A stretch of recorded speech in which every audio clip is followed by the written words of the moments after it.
On March 24th, 2005, the PlayStation Portable was launched in the United States by Sony in response to the then king of mobile gaming, the Nintendo DS, which had launched a year prior and was selling like your girlfriend's OnlyFans subscription. It only made sense that Sony wanted a piece of the action, and when the PlayStation Portable, or the PSP, came out, it moved 500,000 units in its first 2 days of being on the market in North America. While this looks good and was enough for Sony to declare the launch an overall success, it was reported that they were internally disappointed by the sales figures, given that the PSP sold 200,000 units when it launched a few months prior in Japan, a country with a much smaller population than all of North America. Sony was expecting over 1 million PSPs off shelves at the end of the first 48 hours. Safe to say, they came up short. Over the next several years, Sony struggled to catch up to the Nintendo DS's popularity. They ran several failed ad campaigns, including an attempt to hire graffiti artists to spray paint these atrocities in several major US cities. They put this sign in front of a fucking train in Manchester, England, and of course, this. In 2010, Sony began the Step Your Game Up series, which attempted to give a face and name to the PSP in the same way they had done successfully with the Kevin Butler PS3 ads, but this too never caught on. And this is entirely anecdotal, but I remember there being a good chunk of product placement in like movies and shit around this time. Most notably, or at least the one I remember the most, was this one scene from Journey to the Center of the Earth. Anyway, by the end of its life cycle, which I'm going to mark as March 2012 for reasons that will soon become apparent, the PSP had sold 76.3 million units compared to the Nintendo DS's whopping 151.87 million. Now, 56 million units is pretty damn good. It was an unequivocal success, but selling half the number of systems as your competition, it doesn't exactly look great on a resume. Over the years, people have attempted to speculate as to why Sony never could catch up to Nintendo. On paper, the PlayStation Portable should have been a runaway success. The PSP, for its time, was a powerhouse, especially for a handheld system. I mean, just look at game comparisons between the DS and the PSP, and you can very easily tell which one is superior on a purely graphics-based level. You could also store and access photos, videos, and music on the PSP, whereas when you booted up the DS, you were greeted with this. It doesn't hurt that the PSP's game selection was, to be frank, fucking awesome. You had Wipeout, Daxter, God of War, Ghost of Sparta, Metal Gear Solid Peace Walker, God of War Chains of Olympus, Metal Gear Portable Ops, Fireteam Bravo, Vice City Stories, Crisis Core, Gran Turismo, Midnight Club 3 Dub Edition, and motherfucking Assassin's Creed Bloodlines. If you want a showcase of just how powerful the PSP was, there's what is ostensibly more or less a full Assassin's Creed game on it. And this shit slapped. Plus, you could doodle on this thing. Anything. Again, you'd think with all these features packed into it, the handheld console war in the mid to late aughts would have been a wash in Sony's favor, but that wasn't really the case. In 2008, Nintendo released the DSi, an internet-capable re-up of the DS that could also take pictures and record audio, and at that point, Sony didn't have a ton else to fall back on. It didn't help that Sony was really pushing the UMD format, which was basically a DVD, but worse in every conceivable way, especially for a handheld device. Sony chose a disc because it would allot them more storage capacity for games, and even allowed a brief moment in time where they were selling movies on the thing. Oh yeah. Now this is fucking cinema. However, using a disc meant games loaded slower, which sucks since having something to do that you can turn off and on quickly and easily is kind of the entire ethos behind gaming on the go in the first place. UMDs were an awkward size to carry, with DS's cartridges being much smaller, which is a massive advantage if you prioritize mobility, and you're buying a handheld console, odds are you probably do. There was also the fact that the DS was just wildly popular. It was the successor to the Game Boy, the console that millions of people already had and loved, and while Sony was a major gaming brand, sure, the PSP was their first outing into the portable market, and people are usually just more likely to go with what they know. Finally, there's the price. On launch, the PSP was priced at $250 in the US, which is about $25 over the asking price in Japan, adjusted from yen of course, and $100 over the cost of a DS. It could have been all these things, it could have been none of them, but either way, the PSP, while able to significantly pose a risk to the DS's market share, was never able to fully eclipse it during its lifespan. Which brings us to the great year of 2011. black. When Nintendo released their successor to the DS, the 3DS, whose main feature was having stereoscopic 3D available at the flick of a switch without the need for glasses or really any external accessories beyond a resolute lack of susceptibility to motion sickness. Post-launch, while it wasn't selling quite like its predecessor, coming in shy of Nintendo's expected 4 million unit sales, the 3DS was still doing incredibly well, especially after a price cut later in the year. I'm not going to go super in depth with the 3DS because probably I'm going to end up making a video on it at some point too, but just know that it was out and selling units while Sony was stuck with an aging piece of hardware that was beginning to stagnate in sales. And while they had announced a successor to the PSP in January of 2011, their console was still operating with a code name while Nintendo was rolling in cash. That was until June 2011 when Sony would take the stage at E3 and officially unveil their answer to the Nintendo 3DS, the successor to the PSP, the PlayStation Vita. It was also here that Sony showcased features they had so far only promised, including front and rear touchpads, 2 cameras with facial detection and tracking capabilities, an OLED screen, 3G capability, and finally a handheld console with 2 joysticks. Holy shit, it only took like 50 piece of shit hunks of useless metal for someone to finally solder on a second joystick. Every shooter I played on the PSP made me feel like I had a neck injury. They also, unsurprisingly, got rid of the UMD format, opting instead for more DS-like miniature cartridges being available to developers in either 2GB models or 4GB models. And while no, this wasn't much, keep in mind, 1, it was 2011, and 2, the UMD discs could only hold a little over a gigabyte max, so still an upgrade. Plus, you could still play a lot of PSP games on the system by buying them in the store and downloading them, so the Vita was technically backwards compatible. Ironically, the Vita was named the Vita because Vita in Latin means life. Might shoulda waited till they saw the sales figures on that one.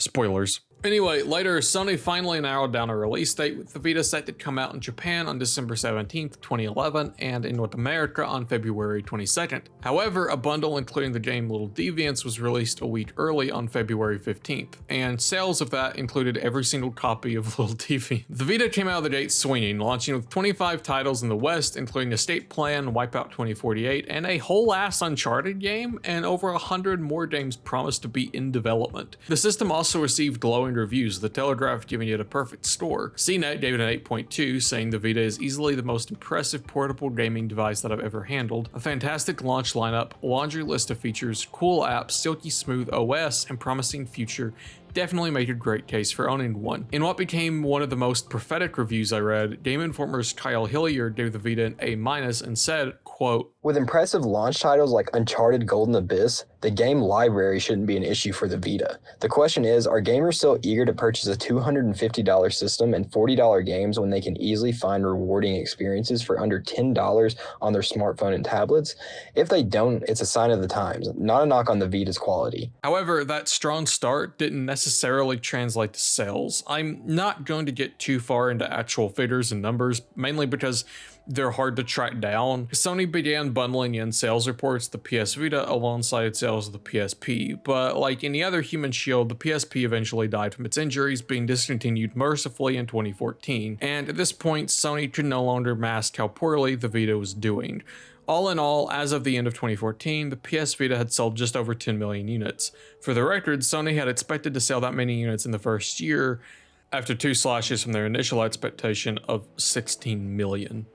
Over the next couple years, the Vita limped along. It got big releases from time to time with an Assassin's Creed title, a Batman Arkham spinoff, a Call of Duty game, a new Sly Cooper, and at some point even a Minecraft port, but none of these were system sellers, all either having better versions elsewhere, or simply getting mixed to bad reviews. The Call of Duty game, Call of Duty Black Ops Declassified, was allegedly made in only a few months using reused assets from other games in the series. And it really do mean that everything in this game is a Black Ops 1 asset, with the exception of 2 guns that have been taken from Modern Warfare 3.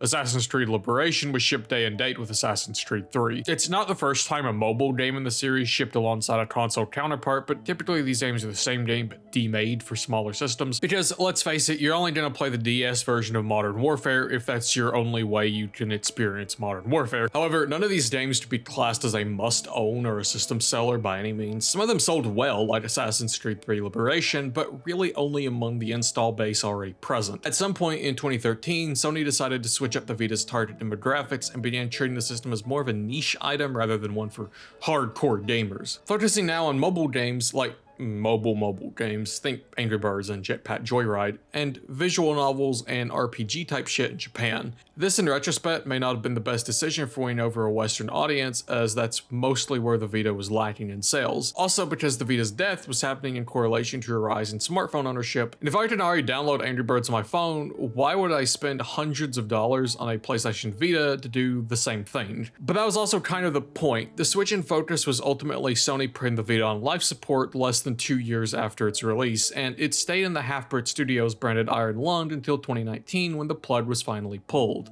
Partially. The Vita itself was discontinued, but you could still access the online store and buy games for it. Digital copies, obviously, but given a lot of the Vita games are now retailing aftermarket for more than they cost new, unfortunately, digital is the best way of playing a lot of the Vita's catalog. So, of course, Sony announced they were closing the Vita store. Okay, due to community feedback, they did eventually reverse course on this, keeping the store open for the foreseeable future, but yes, in early 2021, Sony announced plans to shutter the Vita's online marketplace along with the PS3. And while again, they did go back on this, it signaled to people that even in its current necromantic state, the PlayStation Vita probably doesn't have long to live. But with that, we are pretty much caught up. If it seems like I didn't spend a lot of time on the Vita in comparison to the PSP, it's because, well, honestly, there just wasn't that much to talk about in regards to its history. It was made, released, flopped horribly, and is now shelved for my ever-increasing dust collection. So, 10 years later, did the Vita deserve its fate? Personally, I'm torn. The Vita is a mixed bag, not due to any fault of its own, but rather larger factors beyond the console itself. But with all that being said, let's actually take a look at the piece of hardware we've been talking about. First off the bat, I just want to say that the PlayStation Vita is overall a very well-designed console, even by 2021 standards.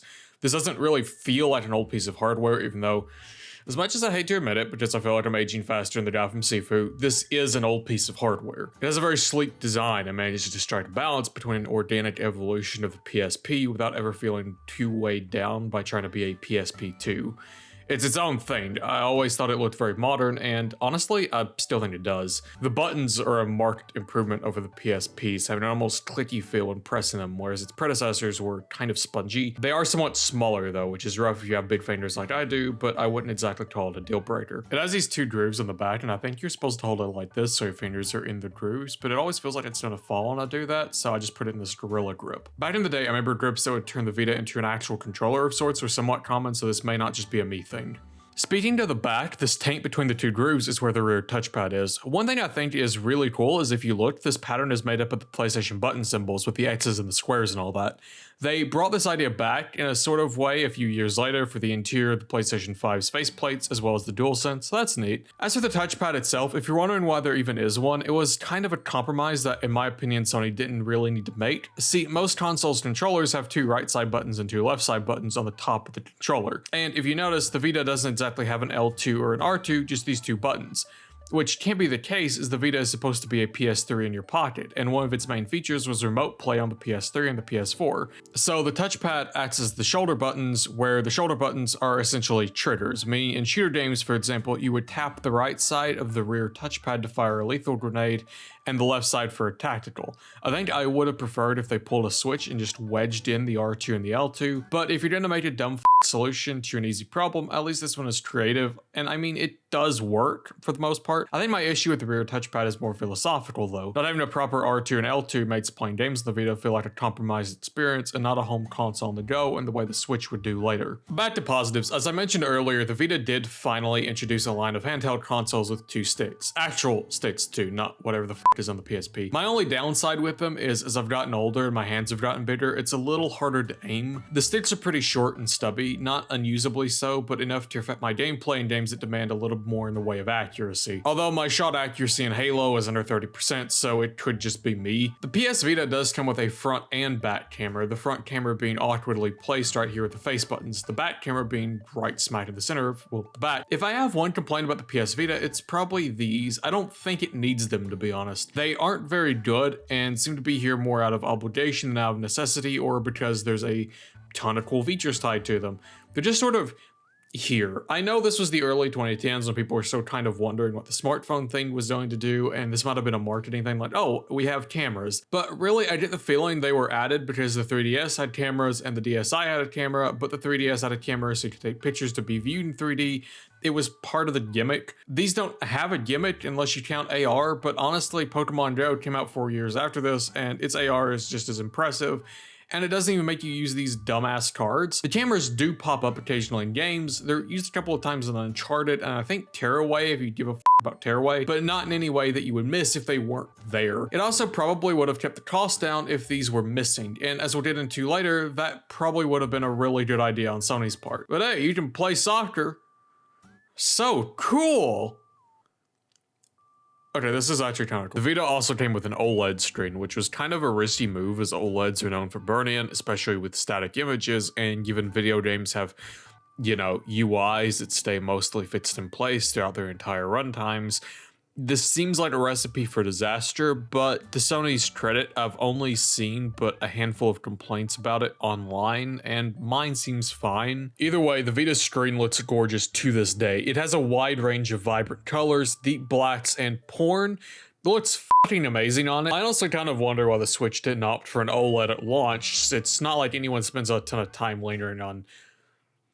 On the topic, the Vita's OS was one of the main points of praise when it released, and it's easy to see why. I always adored the little page flip move you do to access it when you first turn it on. It feels unique, like you're about to start an adventure as soon as you turn the page. The background does look a little bland, but that may be on purpose to encourage customization. Granted, I always keep my screen default for nostalgia's sake. I think my favorite thing about the home menu is just how full of life it is. The apps are represented by these little bubbles, which are constantly in flux, going in this little wobbling motion, especially when you swipe through the home menu from page to page and they whittle. They can all be moved around too, similar to a phone. And if you open one and leave it without closing it via a similar page flipping move you use to turn the thing on, it stays open in the background, which made it pretty easy to Google guides and walkthroughs back in the day. I'm aware this doesn't seem like much now, and it really isn't, but for a handheld console in 2012, honestly, this was something. Truthfully, the user experience is one of the main things I remember about the PS Vita. It was just so much fun to spend time in, clicking through the menu, going through the settings,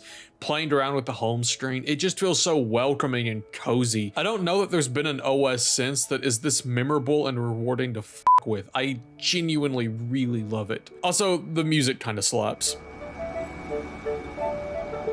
As you can tell, the PS Vita comes pre-installed with a ton of apps, ranging from games to a calendar if you're a real freak. This was back when gaming devices were trying to double as PDAs, and it's handy, I guess, but seems quaint now that I have, you know, a phone. I would love to go to the doctor and make like a follow-up appointment and get this thing out. Nothing says virgin like seeing what time you have to be at the dentist on the same thing you used to rip Sub-Zero's spine out. It comes with an email app too, but I'm not very good at checking mine, so probably best not to use this. Welcome part is basically the Vita's version of Astro's Playroom.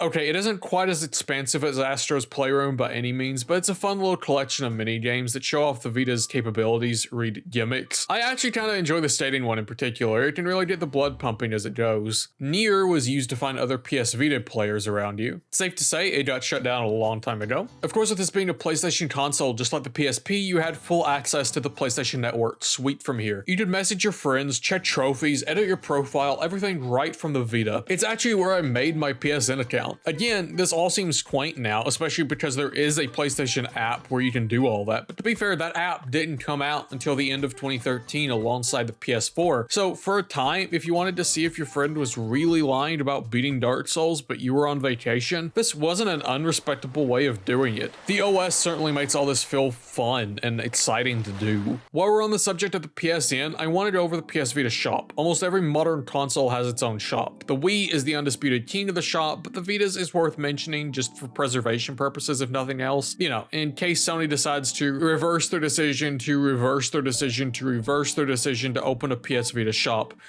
Play it back a few times. Honestly, I only really use the Vita shop to download DLC or media playing apps like Netflix. I remember having a lot of cozy memories just watching season 1 of Doctor Who curled up in bed during the winter months. The Vita was sort of the last device that's multimedia capabilities could be considered a selling point. I mean, the Switch still doesn't have Netflix, which is crazy to me because the 3DS had it. Why doesn't the newer console, which can actually be plugged into the TV?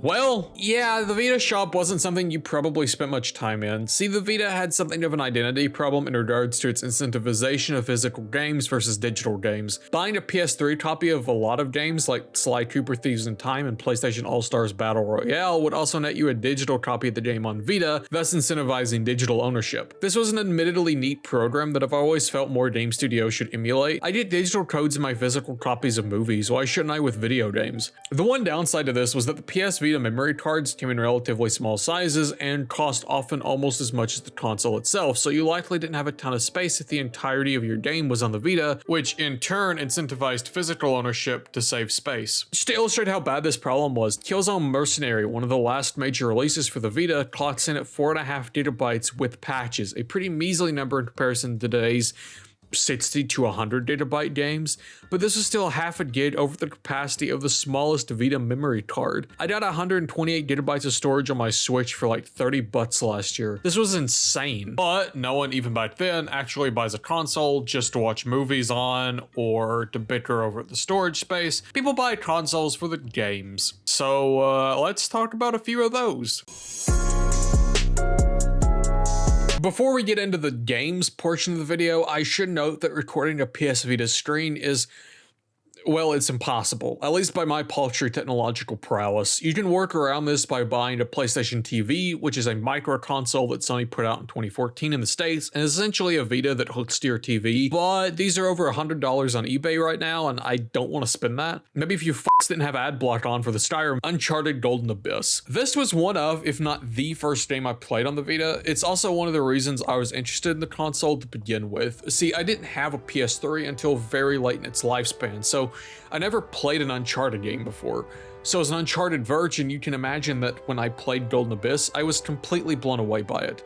It was so fun platforming and swinging around and shooting enemies as Nathan Drake. I think I may have played through it 3 times in total within the span of a few months. I have so many fond memories of this game, and as a result, it was the game that I was most nervous to return to, afraid it wouldn't live up to my nostalgia, especially now that I've actually experienced all the other Uncharted games and had a foundation to compare it to. I mean, Uncharted 2 is one of my favorite games of all time. How can this Vita spin-off stack up?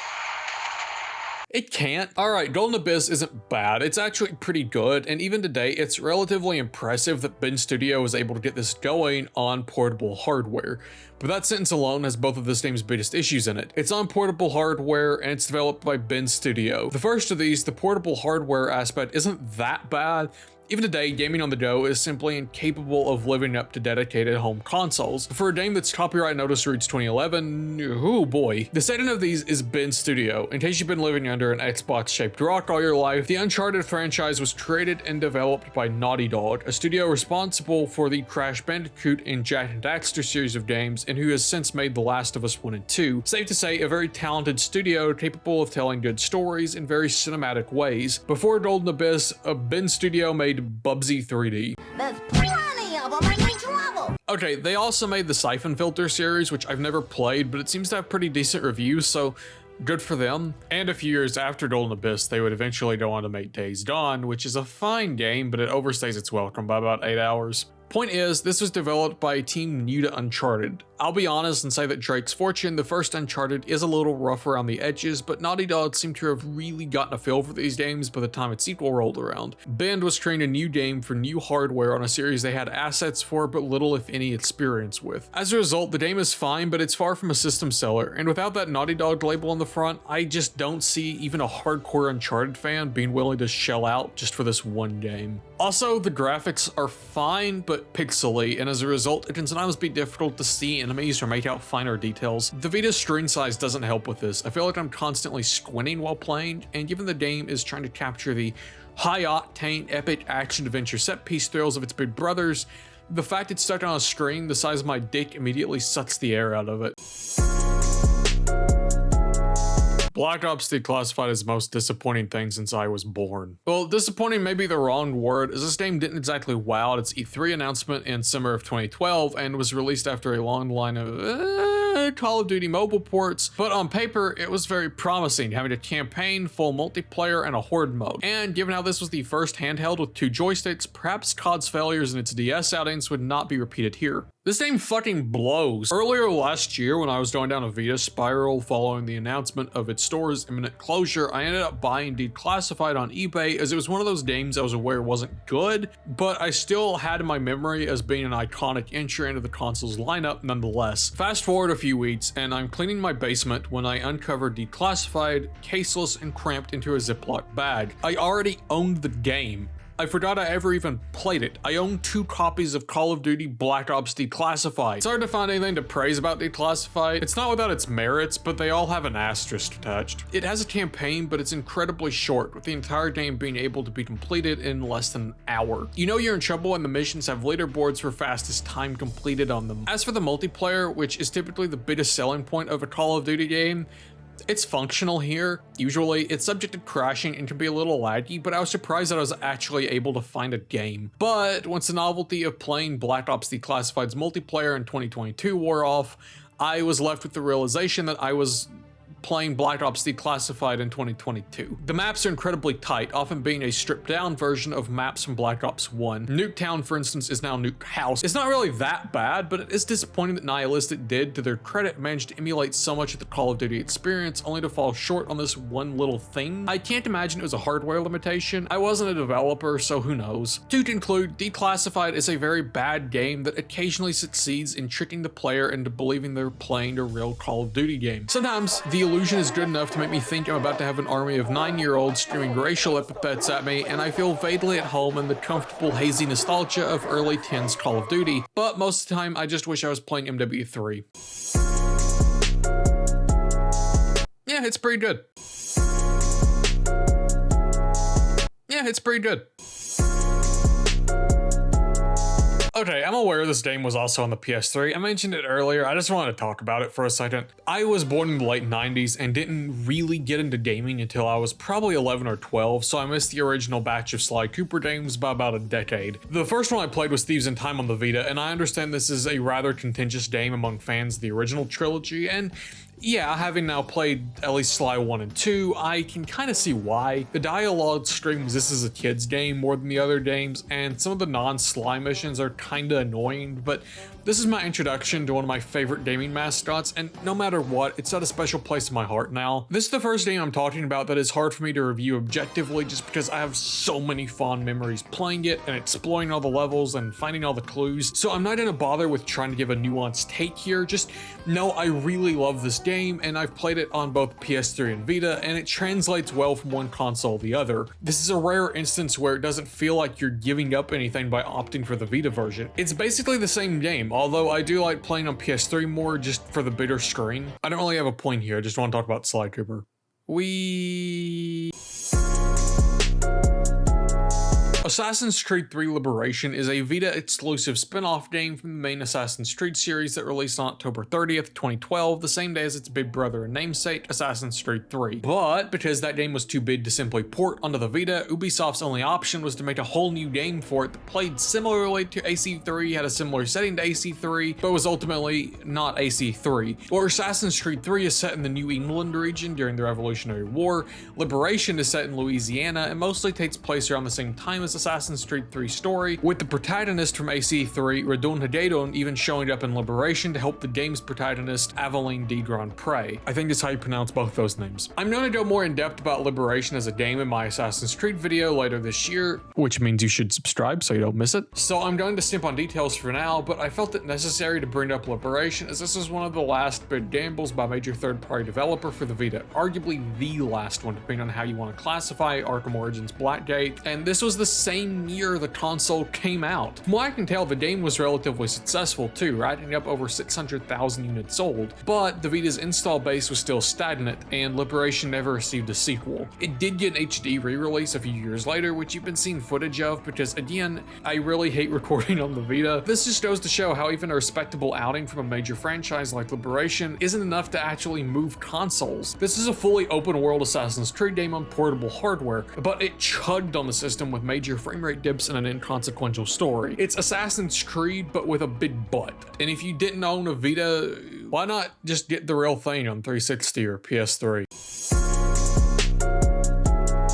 Okay, first off, I was gonna talk into a camera here, but I ran out of space on my phone, couldn't be bothered to delete anything, so enjoy this riveting gameplay. Also, there's the crippling insecurity. The Vita failed for a lot of reasons. It struggled to set itself apart from its competition with an easily recognizable gimmick or marketing ploy, and thus lacked an identity to most consumers. It was more expensive than the 3DS without many incentives for adoption, especially early on, but due to how much weird tech was in it, i.e. the 2 touchscreens, the 6-axis, the cameras, Sony couldn't really drop the price any without cutting those profit margins exceptionally close. And it didn't help that necessary accessories like memory cards and cases were often as much as games themselves, which in turn meant the price of adoption was even higher. Arguably biggest of all, the Vita had the misfortune of releasing at a time when dedicated handheld gaming systems were simply being phased out in favor of smartphones. Truthfully, without the 3D aspect and without locking people out of their favorite Nintendo franchises, I'm not convinced the 3DS would have been successful at the time either. There's simply no reason to buy a portable console when you can download equivalent experiences for cheap or even free on your phone. The Vita was a great system, yes, but sometimes that doesn't matter if technology has progressed past the need for a thing. I love the sound of vinyl records, but I ain't bringing this shit to the gym with me. But despite how much this video has been referential to them, I don't want to just harp on about the Vita's failings. It's easy to write the Vita off as an oddity or a relic from the past, and a lot of people have spent the last decade doing that. But remember, people did buy this thing. Not many, but a few million. In the last video I did, I got in contact with a professor of the subject matter I was talking about, but given Kaz Hirai hasn't been returning my emails,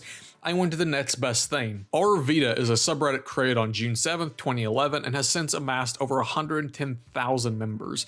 It's also still incredibly active with forum posters debating their favorite PlayStation Vita games, discussing memories of the console, asking for tech support, organizing multiplayer nights, sharing their collections, and welcoming new Vita owners to the community. It has developed a reputation for being an exceptionally warm, helpful, and passionate subreddit. I personally joined the subreddit last year to get updates on the Vita store closure and to chat with people who also had massive nostalgia boners for this thing. Ultimately, it was a very utilitarian motivation, so I was surprised at just how dedicated a lot of these people were to a decade-old outdated hunk of metal. These are people that not only wanted to round out their collection of games before the imminent closure of the last reliable way of playing them just for the sake of securing what would soon be hundreds of gigabytes of lost media, but because they still played this thing every day because they just wanted to. At the risk of seeming a bit armchair psych or cynical, I imagine that a lot of this was motivated by some form of buyer's remorse, but then I started working on this video and something strange happened. I made a post on our Vita looking for people to talk to and I got 70 comments in total and a few more DMs. If I ended up not including your comment in the video, please do not feel left out. This is already a bit overlong, but at the end of the video, I will post the names of everyone I had a conversation with, even if your exact words didn't make it into the final cut.